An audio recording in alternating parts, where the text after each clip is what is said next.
Mesdames, Messieurs, amis internautes, bonjour, bienvenue à Espace littéraire. Aujourd'hui, nous avons le plaisir de recevoir pour vous un confrère, désormais écrivain, puisqu'il vient de sortir sa première œuvre baptisée « Maman, je suis devenu journaliste ». L'œuvre est parue en juin dernier.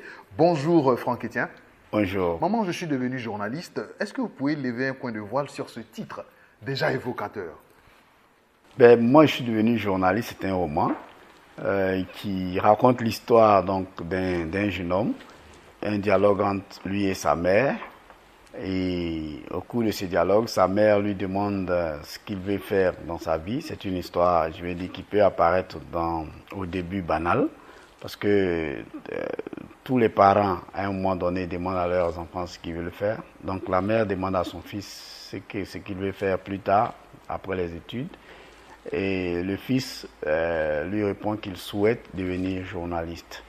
Et la mère lui dit qu'elle a quelques préjugés quand même sur le métier de journaliste. Elle estime que les journalistes n'ont pas suffisamment d'argent et ne sont pas suffisamment respectés dans la sphère sociale. Alors elle souhaite que son fils devienne juge. Parce qu'il faut rappeler que c'est une mère très pauvre qui a élevé son enfant seul avec beaucoup d'espoir.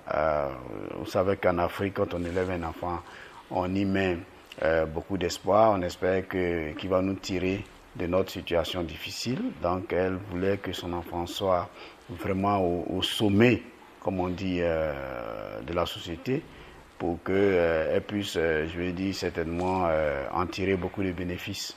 Voilà. Et finalement, le fils, de fil en aiguille, il est devenu journaliste, qui est resté sa passion jusqu'à la fin. Alors, quand on lit cette œuvre, on a du mal à vous classer. Roman autobiographique, récit, dialogue. Est-ce que cela est fait exprès? Ou vous-même, comment vous définissez-vous donc le genre de cette œuvre? Alors, c'est d'abord un roman. Parce que la posture de départ compte beaucoup. Franck Etienne voulait raconter une histoire. Franck Etienne voulait attirer l'attention sur un certain nombre de sujets. Alors il a écrit une histoire. Et comme je le dis, beaucoup de critiques l'ont dit avant moi, l'auteur est bien souvent dans son œuvre. Parce que personne ne peut faire acte d'écriture sans une partie de lui-même. Mais dans le cas d'espèce, c'est vrai, vous allez retrouver une partie de nous-mêmes dedans, mais le postulat de départ, c'est que nous étions en train d'écrire un roman. Voilà. Alors, le roman a été préfacé par Kébé Yacouba. Comment s'est fait cette collaboration, si on peut le dire ainsi? Kébé Yacouba, c'est un très très grand nom de notre milieu, du milieu donc de la presse, du journalisme en Côte d'Ivoire. C'est un maître vraiment qui a été d'abord directeur de Fraternité Matin, ensuite directeur de la RTI. Aujourd'hui, il est le président de la KIDP. C'est une sommité. Il m'a fait une révélation. Il m'a dit que je suis le premier, vraiment la première personne qu'il préface. Il a toujours refusé de préfacer les œuvres. Tous ceux qui l'approchaient, en tout cas, il refusait, il ne voulait vraiment pas se mettre sous le feu des projecteurs. Bon, je vais dire quoi, j'ai eu plus de chance. Je ne sais pas, peut-être qu'un jour, si vous avez l'occasion de l'interroger, il va vous dire ce qui l'a motivé à préfacer cette œuvre. Et surtout que cette préface était tellement belle que moi aujourd'hui je m'en enorgueillis. Voilà, quand je me promène, en tout cas je suis fier, au lieu de dire c'est Franck Etienne qui a écrit je suis plutôt fier de dire préfacé par Kébé Yacouba. C'est un vrai tampon, on va le dire ainsi. Alors les thèmes abordés dans cet ouvrage, la pauvreté, la famille monoparentale, l'éducation, et vous-même votre parcours, comment on arrive à devenir journaliste quand les parents n'ont pas beaucoup de moyens? C'est comme dans tous les métiers. Le journalisme n'a pas un parcours, je vais dire, forcément à part, je vais dire, sur un plan c'est le même parcours. Avoir une idée, avoir un objectif, avoir une envie, avoir une passion, se lancer, se donner les moyens d'y arriver, les moyens licites. Vous allez voir par exemple que dans l'œuvre, le jeune homme qui se raconte, et bien que sa mère était très pauvre, bien que c'était difficile à la maison, il était vigile quand il était à l'université, mais bien avant d'être vigile déjà au collège, il vendait les journaux, il était petit cireur. Donc, je veux dire, mais tout ça sans oublier d'aller à l'école. Parce que c'est des métiers, généralement, quand on est dedans, on est à la lisière de la délinquance. Parce que il raconte dedans, dans le roman, c'était à Djamé, à Yopougon, à Djamé, vous voyez, à Tekoubé. Donc, c'est des quartiers où être petit cireur, c'est être vraiment à la lisière de la délinquance, mais il est resté focus sur l'école, resté focus sur son objectif. Et moi, je pense que c'est ça d'abord. Voilà, quel que soit le métier qu'on rêve de faire, il faut se donner un objectif et il faut rester focus sur son objectif. Il y a beaucoup d'enseignements découlent donc de cette œuvre. Pour les jeunes, quel message on véhicule à travers cet ouvrage? Pour les jeunes, il faut leur dire que après l'école, après tous les amusements, il y a l'insertion sociale. Je ne parle pas de l'insertion professionnelle, je parle plutôt d'insertion sociale.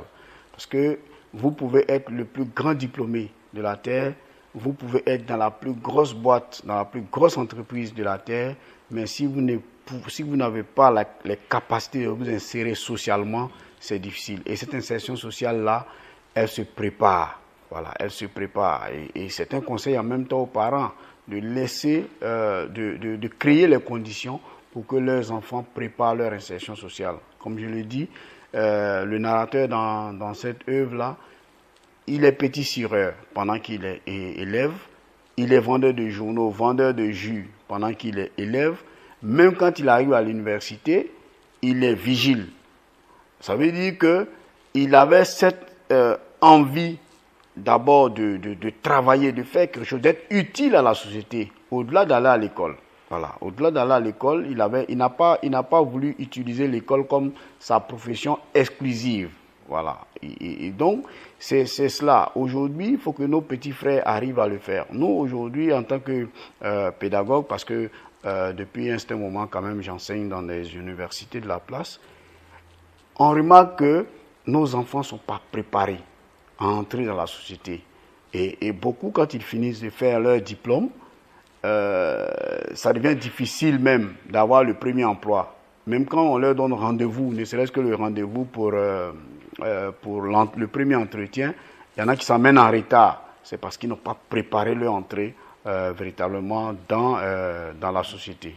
Pour tous ces jeunes qui traversent donc des situations difficiles comme vous l'avez traversé, vous avez décidé de reverser donc une certaine somme à l'orphelinat d'Azuréty donc à travers la vente de ces ouvrages. Pourquoi? C'est vraiment spontané, c'est pas quelque chose de pensé à l'avance.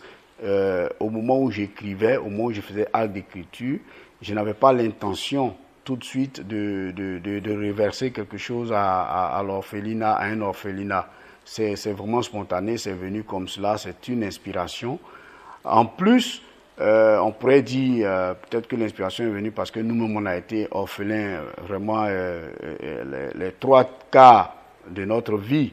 Voilà, mais en même temps, on a eu aussi l'occasion d'aller voir l'orphelinat d'Azuréty. Et ce n'est pas, je veux dire, ce n'est pas un cas isolé. Hein. Voilà, tous les orphelinats se ressemblent. Sauf que pendant qu'on était en train de se décider de donner quelque chose à un orphelinat, le premier orphelinat qui a sauté sous nos yeux, en tout cas le premier contact qu'on a eu, c'était l'orphelinat d'Azuréty. Donc c'est pour ça. Alors, selon les informations, cet ouvrage est déjà 1 mois dans les librairies et il est plus disponible, Franck Etienne. Qu'est-ce qui se passe concrètement? Malheureusement, on s'était dit qu'il fallait aller tout doucement pour une première œuvre. On a tiré 1000 exemplaires pour commencer. Au bout de 40 jours, on n'en a plus. En tout cas, chez l'éditeur, il n'y en a plus. Et il en reste encore quelques-uns dans les librairies. Dans quelques librairies de la place, il en reste encore quelques-uns. On a réussi à vendre les 1000, je ne sais pas comment dire ça. Pour moi, peut-être c'est Dieu, parce que aussi nous les orphelins, souvent, Dieu est avec nous. Voilà, pour une première tentative réussie à vendre 1000 exemplaires en 40 jours, je ne me l'explique pas moi-même. Voilà, je ne me l'explique pas moi-même, mais je bénis le nom de Dieu et je prie Dieu aussi qui me donne l'inspiration de pouvoir continuer. Parce que justement, parlant de continuer, journaliste, vous l'êtes déjà. Aujourd'hui, avec cette œuvre, vous êtes écrivain. C'est quoi l'avenir de Franck Etienne? Écrivain, peut-être même politicien? Oui, mais je veux dire, en fait, c'est des métiers qui sont des métiers connexes. Hein. C'est-à-dire que être journaliste, parce que je suis journaliste presse écrite, ça il faut le préciser. Donc on écrit tous les jours. Imaginons que ça fait pratiquement 17 ans, mais 15 années quand même de pratique à outrance. Imaginez qu'on écrit tous les jours 12 pages de nos journaux. 12 pages, 12 pages, 12 pages. Et moi encore qui était qui suis dans l'analyse. Donc imaginez que chaque jour on écrit une page du journal. Au moins, une page du journal, c'est au moins 4 feuillets. Donc, à un moment donné, le fil est très mince entre les deux. Le fil est très mince. Donc, j'espère rester journaliste et ajouter écrivain à mon arc désormais. Politicien aussi? Non, politicien, pour le moment, moi je suis journaliste politique. Je critique les politiques, je ne suis pas encore devenu politicien. Alors, Franck Etienne, nous avons eu beaucoup de plaisir à vous recevoir pour donc présenter encore une fois cette œuvre, Maman, je suis devenu journaliste. Qu'est-ce que vous souhaitez qu'on retienne de votre passage aujourd'hui à Abidjan.net? Juste que aujourd'hui est déjà hier. Alors, le plus facile à vivre et le plus alléchant à vivre et le challenge à vivre, c'est demain. Gardons espoir, fixons nos objectifs et travaillons pour y arriver. Mesdames, Messieurs, amis internautes, merci de nous avoir suivis. Gardons espoir. On se retrouve très bientôt pour un nouveau numéro de Espace littéraire.